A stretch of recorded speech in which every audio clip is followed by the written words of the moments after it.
So, isang mapagpalang araw po sa ating lahat. Ako po si Nicole Castillo and welcome po sa aking daily devotion.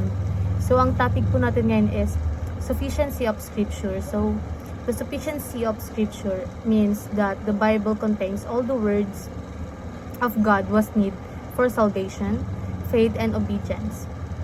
God progressively revealed His Word throughout redemptive history, culminating in Christ and the completed canon.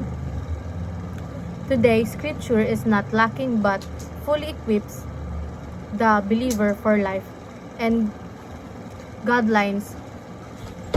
This is the meaning of sola scriptura.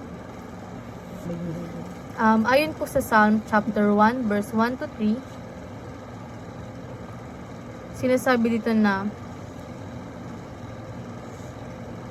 whose does not walk in step with the weak, or stand in the way that sinner take, or sit in the company of mockers, but whose delight is in the law of the Lord, and whom meditates on his law day and night.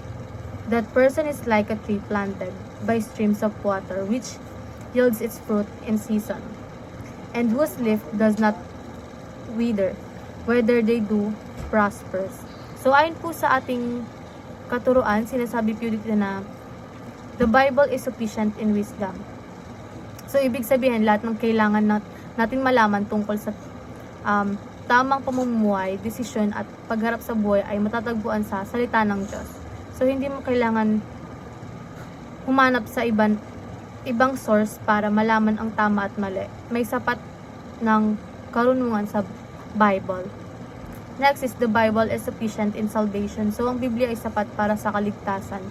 So, sa Biblia, malinaw na tinuturo kung paano maligtas ang tao sa kasalanan sa pamamagitan ni Jesucristo. So, hindi mo kailangan mag-imbento ng ibang paraan. Ang Biblia ay nagbibigay ng kompletong paliwanag kung paano magkaroon ng relasyon sa Diyos. Next is the Bible is sufficient in revelation. So, ibig sabihin, lahat ng gusto ng Diyos na malaman natin tungkol sa Kanya sa tao at sa plano Niya para sa mundo ay napahayag na sa Biblia. Hindi mo kailangan humanap ng extra revelation mula sa ibang tao o karanasan.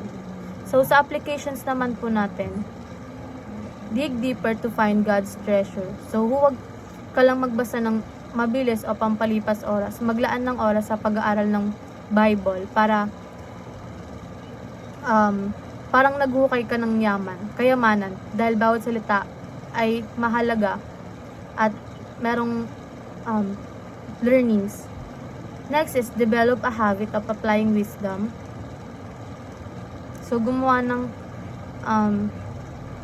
habit, and hindi sapat na alam mo lang ang tama. Gawin mo rin ito araw-araw. Piliin mong i-apply ang natutunan mo sa salita ng Diyos sa trabaho, bahay, at kahit sa social media. Next is decide within biblical boundaries.